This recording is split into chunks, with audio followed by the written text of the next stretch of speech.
Many financial analysts are saying that if mortgage giants Fannie Mae and Freddie Mac had been effectively regulated years ago, the supercharged subprime mortgage meltdown that led to the current financial mess would either never have happened or would have been nowhere near as severe. Chief White House correspondent Bret Baier rejoins us now to examine the timeline. What were those warning signs? Who raised them?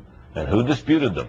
The Bush administration raised red flags starting in April 2001. The 02 budget request declares that the size of mortgage giants Fannie Mae and Freddie Mac is, quote, a potential problem because financial trouble in either one of them could, quote, cause strong repercussions in financial markets.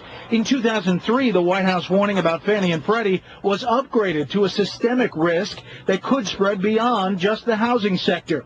In fall of 03, the Bush administration was pushing Congress hard to create a new federal agency to regulate and supervise Fannie and Freddie, both government-sponsored enterprises or GSEs. We need a strong, world-class regulatory agency to oversee the prudential operations of the GSEs and the safety and the soundness of their financial activities. But then Treasury Secretary Snow was getting a lot of pushback from then-ranking member, now chairman of the House Financial Services Committee, Democratic Congressman Barney Frank. Fannie Mae and Freddie Mac are not in a crisis. In fact, Frank said the federal government should be encouraging Fannie and Freddie to do more to get low-income families into homes. And he believed too many people had a sky-is-falling mentality. The more people, in my judgment, exaggerate a threat of safety and soundness, the more people conjure up the possibility of serious financial losses to the Treasury, which I do not see.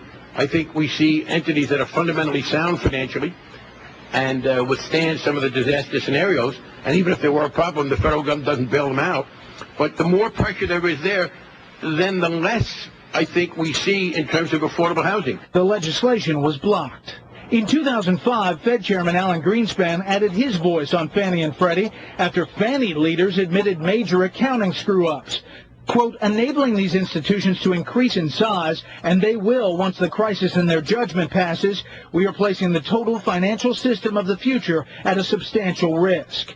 Later at another hearing on the topic, if we fail to GSE regulation, we increase the possibility of insolvency and crisis.